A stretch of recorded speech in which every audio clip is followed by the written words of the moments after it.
Ana Paula Sieber e Roberto Justo se pronunciaram pelas redes sociais após a filha de 5 anos, Vicky, ser alvo de críticas e ameaças por usar uma bolsa da grife Fendi, avaliada em R$14 mil. No vídeo, o casal comentou sobre os ataques de ódio que a menina sofreu e afirmam que estão tomando medidas jurídicas. Vamos ouvir um trechinho. Mas tem coisas que elas vão além do aceitável, né? E o que aconteceu ontem, um professor de uma universidade federal... Algumas pessoas, entre eles um professor... mas começou com um professor e depois comentários de uma psicóloga e outras pessoas condenando uma foto que nós publicamos da nossa família. A Paula é uma influenciadora, uma das mais importantes do país hoje. Ela tem como profissão publicar não só os trabalhos dela, mas a vida dela, o lifestyle. Isso faz parte, né, do trabalho dela. E eu estou na vida dela, eu também estou nessas publicações, e a nossa filhinha Vicky e a nossa família muitas vezes aparece. E dessa vez ela apareceu com uma bolsinha. E aí o julgamento extrapolou o bom senso, gente. É uma coisa assim tão maluca, tão louca. Falaram que tinham que a nossa filha com falaram, como todos viram e mandaram muitos prints pra gente, que China resolve. A pessoa escreveu isso. Dessa vez nós vamos atrás dos nossos direitos, até para dar um exemplo. Então eu já acionei todo o corpo jurídico, não vou aceitar ameaça à minha família, como pai de família, ela, Maula, como mãe de família, não vamos aceitar uma ameaça que a gente sabe que é ridícula, que não tem o menor cabimento, mas que gerou uma onda de repercussão negativa para essas pessoas, para a pessoa que postou, para a pessoa que comentou, para essa psicóloga que também comentou. Eu tenho muita pena dessa gente, de ter um amargor deste tamanho no coração, de ter uma maldade tão grande, de ser tão infeliz a ponto de querer o mal das outras pessoas por um motivo fútil e ridículo como esse.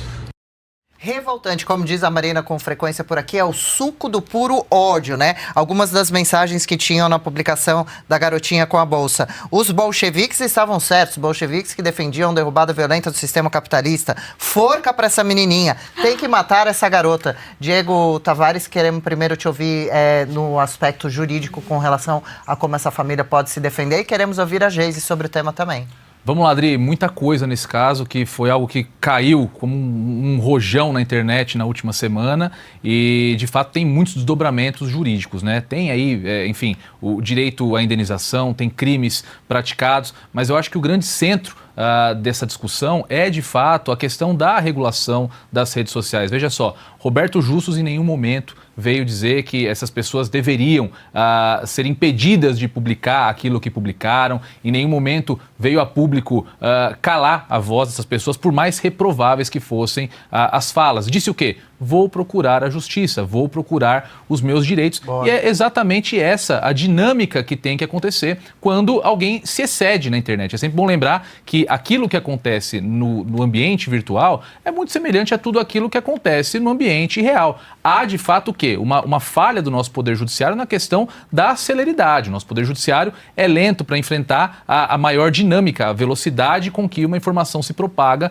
na internet. Agora, isso não é desculpa sob nenhum pretexto de se implementar no Brasil nenhum sistema de censura prévia, ainda que uma censura prévia velada, né, impondo restrições de forma demasiada às big techs, que passarão a operar essa censura sim. Não caia no papo de que isso não ocorrerá. Se a big tech entrar na linha de tiro para receber uma possível condenação a uma indenização, certamente vão limitar aquilo que pode ser dito na internet. Agora, é repugnante tudo isso que foi dito sobre uma criança, né? Principalmente quando a gente olha casos paradigmas que acontecem, né? Erika Hilton também foi fotografada na Europa com uma bolsa caríssima, com uma pulseira caríssima, e toda essa militância do campo progressista não disse absolutamente nada sobre isso. Não ameaçaram ela de forca, de guilhotina, não falaram sobre bolcheviques, nem mesmo derrubaram o engajamento dela nas redes sociais. Muito pelo contrário, ela segue sendo aplaudida pela militância da esquerda, pela militância do PSOL, pela militância do PT, e ao contrário, né, dizem, não, de fato ela tem que fazer isso mesmo,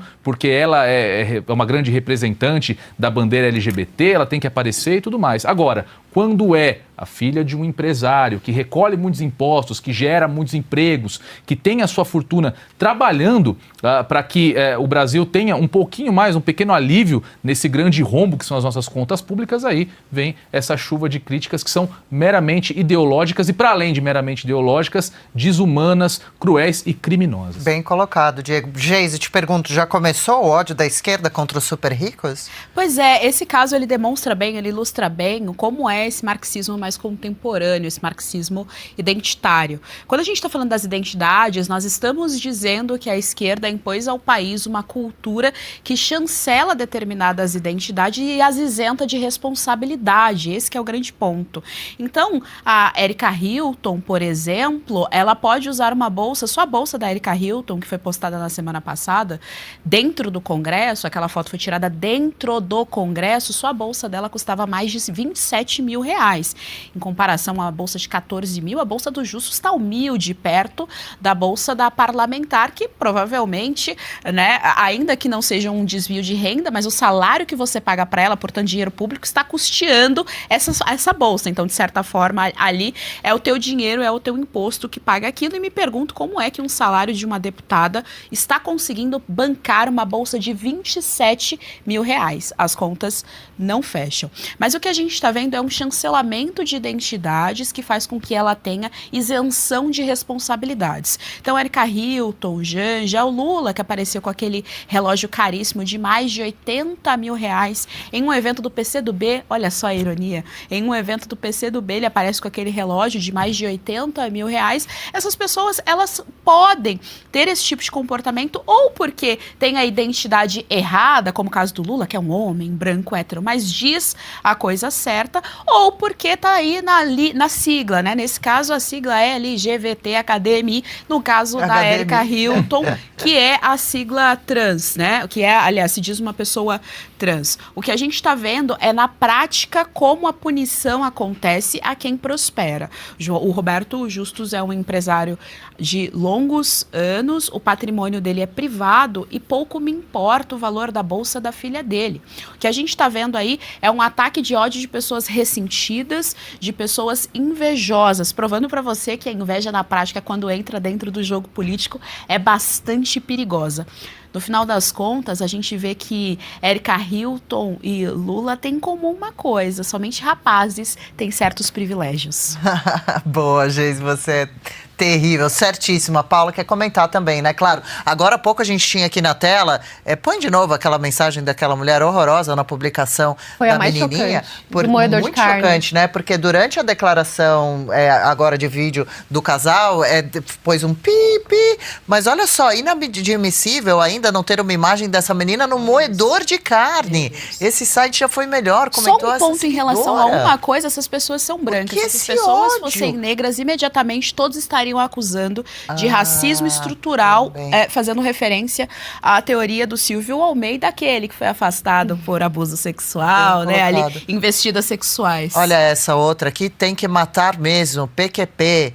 E tem um outro também que é do tal professor que foi identificado. Professor, não é possível, gente. E a gente fala da militância nas escolas, né? Esse dizia algo também, não era forca? Da guilhotina. Guilhotina, tem que colocar a menina na guilhotina. Mas essas pessoas, elas são valentonas até a exposição, né? Porque a partir do momento que isso viralizou e que todo mundo começou a criticar, né, essas mensagens horríveis em relação a uma menina de 5 anos, eles fecharam os perfis, né?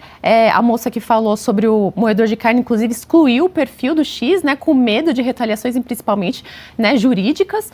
E eu me pergunto, diante disso tudo, cadê a dona Janja, que ela, que está querendo regulamentação pesada das redes sociais, está querendo censura, está querendo punições severas? Eu não vi nenhum pronunciamento dela em defesa de uma criança que teve um ataque bárbaro, né, de querendo matar uma criança de 5 anos. Eu não vi em nenhum momento ela se pronunciar, sem falar também que eu vi uma notícia essa semana que o presidente Lula, aliás, o PT, estava dando assessoria jurídica para as pessoas, os influenciadores ricos que aderissem à campanha do Nós contra Eles. Aí eu me pergunto se é coincidência isso ter acontecido exatamente na mesma semana, né? Porque esse perfil Poponzi, ele é um perfil de esquerda, de fofoca de esquerda, foi ele que deu início a toda essa movimentação, né? Ele postou isso aí na sexta-feira e posteriormente essas pessoas começaram os ataques em cima dessa menina,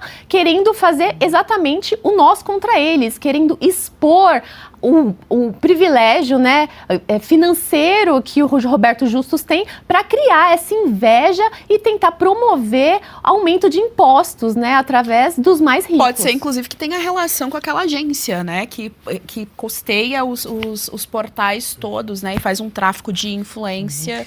E fica essa reflexão pra gente também. Será que o governo acaba incitando, de alguma forma, esse ódio aos ricos com as declarações que dá, com essa campanha que faz de pobres, nós contra eles, nós versus os ricos? Porque o Roberto Justus, que a gente saiba, trabalha há muitos anos, é um baita empresário, a esposa dele também trabalha, tem dinheiro para comprar se quiser essa bolsa, se quiser compra 2, 3, não temos nada a ver com o que fazem com o dinheiro. Roberto Justus, O que é? E essa bolsa podem ter ganhado da marca, pode ser da... E já disseram que ganharam mesmo, que não foi nem comprada. A esposa dele pode ser a dona dessa bolsa pequenininha, a menina só colocou para tirar uma foto. Por que essa raiva? Por que esse ódio ao ponto de pedir morte da menina? Agora, certíssimo, então, Justus e família de entrarem com ações jurídicas. E a gente entra no ponto fundamental que o Diego trouxe pra gente também, a discussão com relação às redes sociais. Ninguém aí da família Justus foi atrás de banir a plataforma, e sim de nomes e sobrenomes. Exato. E questões, defesas jurídicas que já são possíveis ao brasileiro através do Marco Civil, é isso? Exatamente, Dri. E me chama muita atenção, né? Salta aos olhos que o Justus, ele, claro, evidentemente, sendo um empresário, sendo alguém que produz riqueza num país como o Brasil, que é um ambiente tóxico para a iniciativa privada, é alguém que naturalmente alinha-se ao espectro jurídico, ao espectro político da direita. Então, daí que vem todos esses ataques, todo esse ódio, né? O Brasil, infelizmente, tem essa cultura de demonização da riqueza. Parece que a fortuna de um país é um jogo de soma zero, que para que alguns tenham um pouco de riqueza, aqueles que têm muito precisam não ter essa riqueza, né? E daí esse ódio a quem tem dinheiro. Muito pelo contrário, né? Se você vê países, economias mais desenvolvidas, pessoas que têm muito dinheiro, milionários, bilionários, são pessoas tidas como exemplo, né? Que não necessariamente atingiram o seu patamar de vida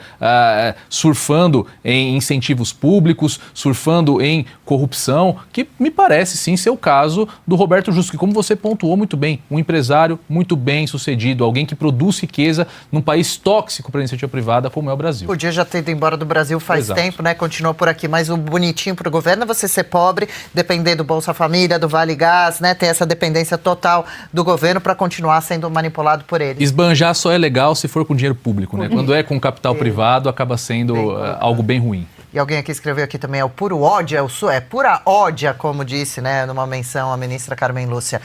Legal, gostou desse corte? Estamos ao vivo de segunda a sexta-feira, das 10 ao meio-dia, no YouTube da Revista Oeste. Eu, Marina Helena, Adriana Reide e Paula Camacho analisamos as principais notícias do dia. E siga as nossas redes sociais, @oestcom.elas.